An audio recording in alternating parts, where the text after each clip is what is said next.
But first, I want to begin by, asking you, how do you feel this morning?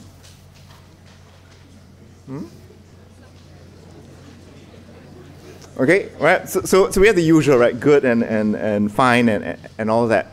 But I want to just introduce, whether we should instead think about how blessed we are, right? Being in Singapore.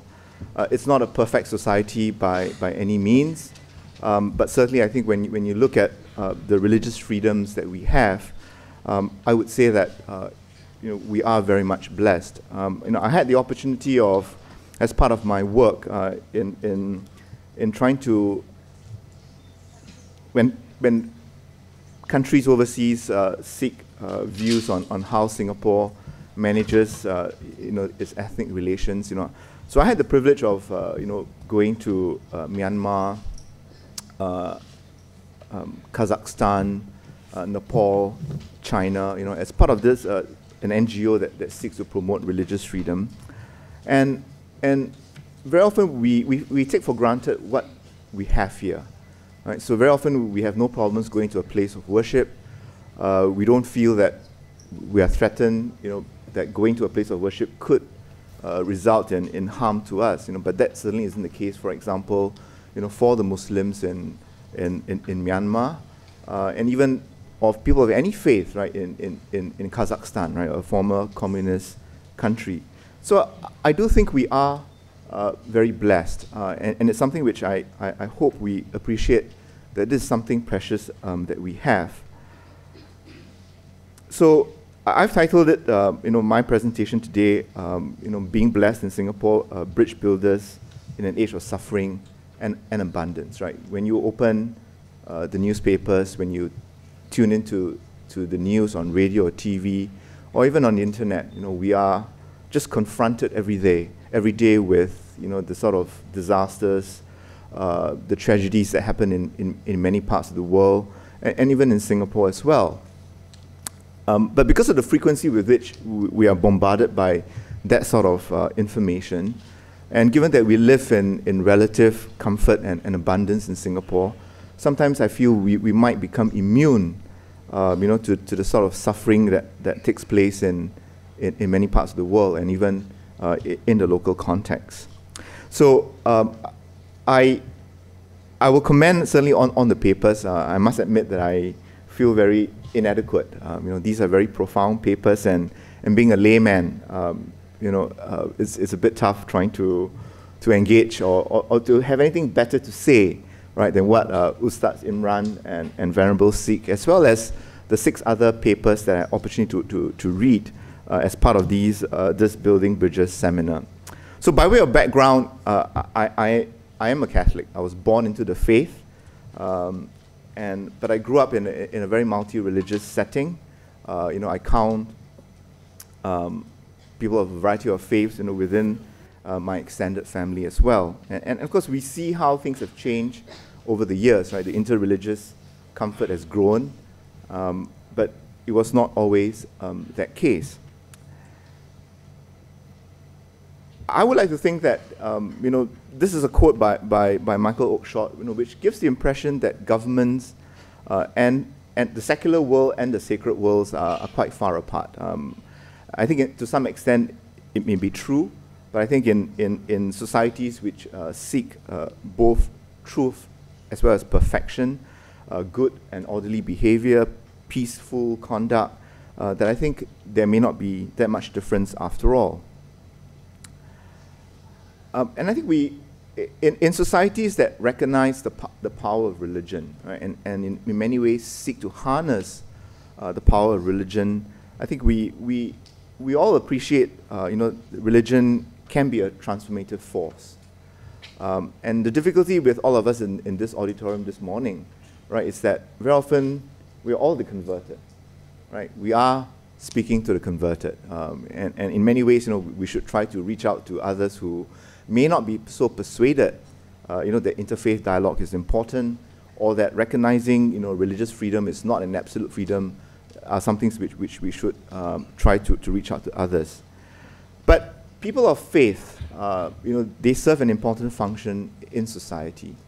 right? Because by our values, by our beliefs, we critique, we view many governments' policies and laws through our set of religious values, right? So they may operate in a private domain, but certainly they do impact upon the public domain as well. Sometimes we feel that some of these private values, should go all the way up, and we try to, in a way, have them become part of the public values.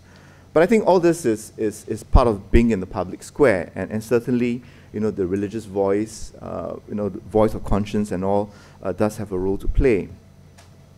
So let me just reflect on the two papers. I wouldn't refer them,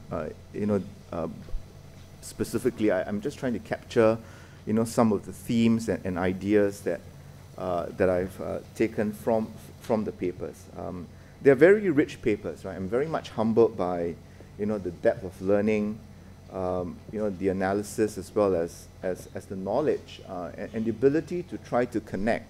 I mean, for me, it was very, very impressive to see, two relatively young faith leaders, being very good with PowerPoint slides, social media and all. Here I am, with a very low-tech PowerPoint presentation. No pictures, but just words. But I hope that it has both power and points, right? Sometimes you have presentations where you have a lot of power but no points, and you have a lot of points but no power, right? So I hope that this will be different. But I think when we look at the papers, right, the two that sort of summarize the 6 papers that have been presented over the course of 2014, I hope we realize that when we talk about liberation or elevating people's suffering, very often when you look at the papers, it is really about trying to remove people from being coerced by others, right? And also at another level, stopping the unrestrained desire of others to be imposed on us. And of course, the papers, very much written from a faith perspective, also reminds us about how, our Creator, right, and here, there are many different faiths, how in many ways you would agree that our Creator gave us that power of autonomy, right? So there are certain prescriptions, right, that our faith requires of us, our different faiths requires of us, right? But the Creator, our God, gave us the autonomy to decide whether we want to follow or not, right? And it's how we use this particular autonomy that I think is important. And of course, actions would have consequences as well. And I think when you look at the papers, and especially the 2 papers today, I think you will see very often that suffering, and of course there are many different types of suffering, and someone who's a layman like me would not really be able to go into great detail, but I would say that it's very often a consequence of self-worship, right? Whether it's a worship of material values, whether it's a worship of vanity, whether it's a worship of greed, that's something which I think many of us can identify with. And of course, there is also very much, which Venerable Sikh pointed out, this victim culture, right, in which when an act of folly is created, an act of irresponsibility is committed, the tendency is to blame others than in oneself. And I think in many ways, we're living increasingly an age of relativism, right, where the criteria by which we judge an individual's actions is by our own criteria, right, which may not be all that adequate. But I think when we look at religion, in a nation, I think it is important to also recognize, that even as a society, we ought to be responsible, right, for the many different types of suffering that happen in our midst. Now, this is not a critique of government, this is not a critique of society, right, but it is the human condition, right, the human condition by which there will always be suffering, but it is a society that is able to recognize and to take responsibility for it and to do something about it that I think will be the true measure of how responsible, right, a nation is. And in particular, right, given that we live in relative comfort, the bigger challenge is how do we as individuals as well as faith communities reach out to those who are suffering, right? Whether it's poverty, whether it's marginalization, or whether it's social injustice. And of course, the religious voice provides a very powerful medium. It is something which drives our action. It's something which we are all convicted by. And I think increasingly, we should do that. But even as we speak, right, we know that the social sector in Singapore, is very much undergirded, supported by many faith organizations, right? So there are about 4,000 religious charities in Singapore. And second to education, religious causes receive the most amount of public donations from the public, right? So it is a very potent force for good. So the point which I think Ustaz Imran pointed out, the importance, for religion to be socially engaged, right? So it's not enough to have the inner conversion, but also, the fact that we need to reach out and to be engaged, right? To deal with, some of the many problems, in our society. The theme of independence was very much emphasized by both papers today, but in particular by Venerable Sikh. I think it's important to recognize, material poverty may not be so relevant in Singapore, although we must remember that there are still pockets of material poverty. But it's really the spiritual poverty, right? And this is where religion comes in, right? How religion can try to deal with, the suffering that will then remind us, what is it that we should do to deal with that suffering. I'm just trying to keep track of time. And of course, the other theme of the environment is something which is pointed out. Very often, we exploit Mother Earth, very much to our common detriment and suffering, right? And I think this ecological stewardship, again, is something which all faiths have as part of their doctrine, their precepts, their teachings, and I think it's certainly something worth to recognize that they do carry moral weight as well. So Pope Francis, for example, just a couple of days ago, speaks of how the way in which we are exploiting nature can fundamentally compromise our own survival, right? So we don't have to wait for a meteor or asteroid to hit Earth. We might just make ourselves think. And likewise, Saint John Paul II, when he was the Pope, also talks about how nature, the earth that we have, is certainly a bequest that is given by God, and something which we should bear in mind as well. Now, when we look at building bridges, I hope we appreciate that there is a bridge building work that all of us engage in, right? As people of faith, there is that vertical dimension, right? Our communication with our Creator, our communication with our God. And of course, in Singapore, we put a lot of emphasis on the horizontal relationship, right, between people of faith within a community, and also with people from the other faiths as well. And so it's it is that crossroads, right, the intersection, which I think becomes very important, and how we recognize that there are differences. I think it would be foolish, to pretend that there are no differences. But I think from a reading of the papers, you could see that, dealing with themes of human suffering and all, there are commonalities, and I think it's important for us to try to emphasize the commonalities, right? And I think we should continue, to see how we can expand, something like this platform, which I like to call a safe space, right? That there should be a safe space, not just in terms of a physical setting, but also in terms of our mindsets. How we can be able to have that room, that open-mindedness to be able to speak of issues which are important to us, and to raise questions about concerns that we may have about other faiths, or the lack of understanding that we may have. Because most of us here, and I think it's probably worthwhile when we talk about building bridges, going forward, as to whether we could include people who may not believe in a faith, right? Because increasingly in Singapore, they do form an important segment of our society, right? The 2010 census indicate that there are about 18% of Singaporeans who do not subscribe to any faith, right? So that would put them as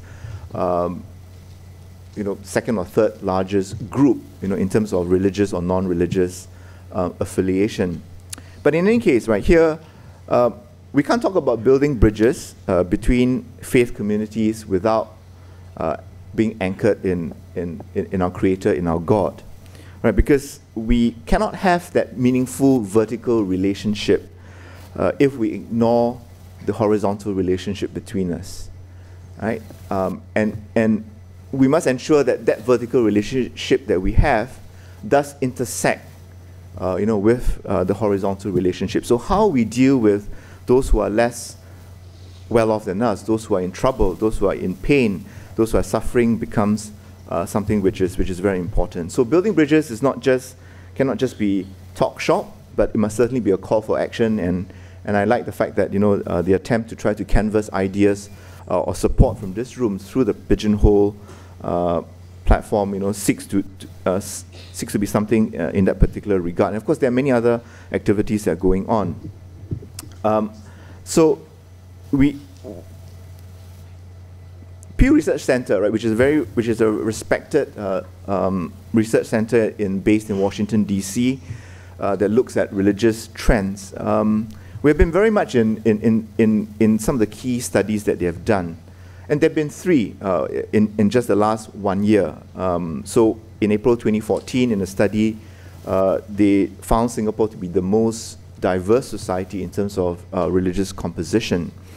A couple of months ago in February, noting the situation in 2013, they spoke of the very high government restrictions on religion in 2013 as compared with 2012.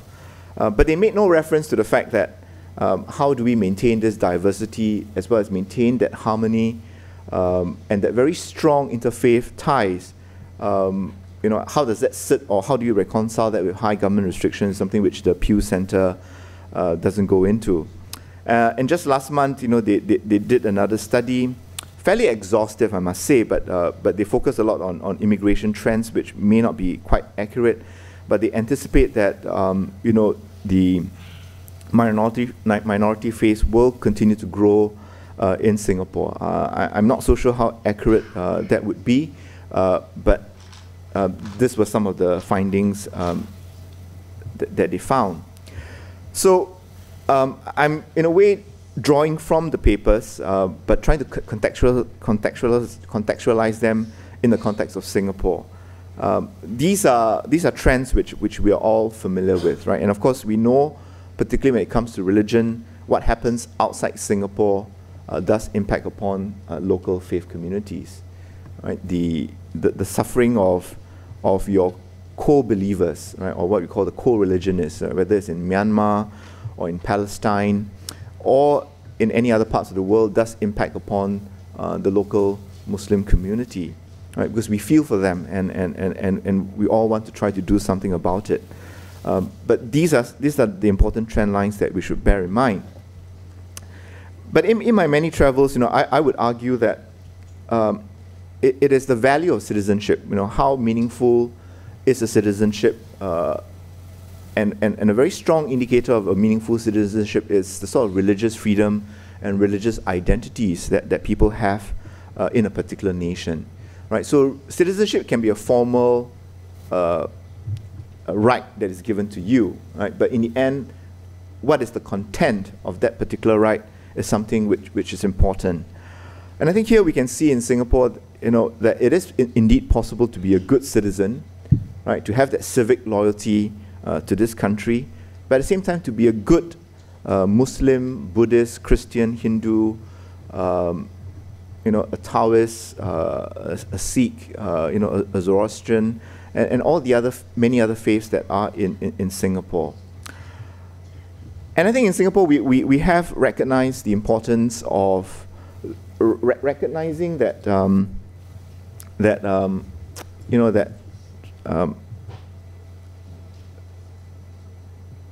the security of any particular religious group, the security of their identities, the security of their values, would in many ways impact upon the security of the country. Right? So I don't look at national security as just the security of the nation state, but certainly because the nation state embraces society, so it becomes important for religious groups to feel secure as well. So that's something which I think we should bear in mind. Now, societies like ours, right, face what I call the collective action challenges, right? Because of our diversity, which is something which we should regard as being a blessing, but it can always there is also a potential dark side to it, and so how we deal with it becomes important, right? So these are aspects of the collective action challenge, right? And I see today's event, as part of the larger effort in trying to deal with some of these challenges before us. So let me try to quickly conclude because my time is up.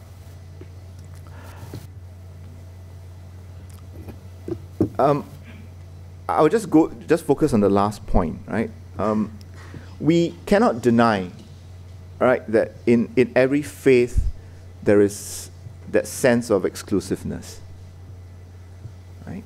There is, right? Because otherwise, why would people die for their faith? Why would people fight so hard? Why would people reach out and try to convert, right? It's just like in the Singapore context, right? We all love food, right? So if you know of a particular good nasi briyani store or a good bak kut teh store, for example, right? Do you keep it to yourself, when you know that there's this very good store, right? No, you would spread the word, right? You say, if you want good nasi briyani, go to this particular restaurant or this particular stall in that particular hawker center.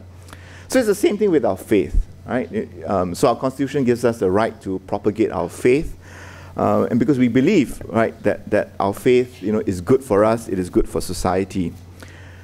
So there is that sense of exclusiveness, but I think it is also important that in addition to that, we must continue to nurture, in our faith communities, that profound sense of respect for others. Right? And it is important in our context that this sense of respect for others must actually rise against, the plural nature that our society is. Okay. So let me just conclude. I think when we look at how we have come so far, right? And of course over the last week, we have had two important speeches from the Prime Minister. As we reach half a century, of nation building, we tend to focus on the material progress that we have made, and I think that's certainly important.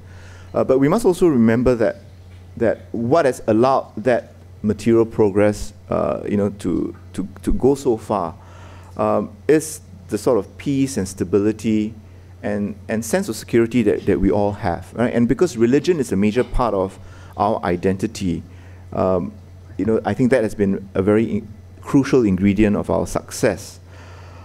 So we must continue to cultivate this sense of mutual respect, among the different faiths. And I think this is where, again, leadership is vital, right? So the faith leaders in this room and in our society play that very important part. But I think faith communities also play an important part, right?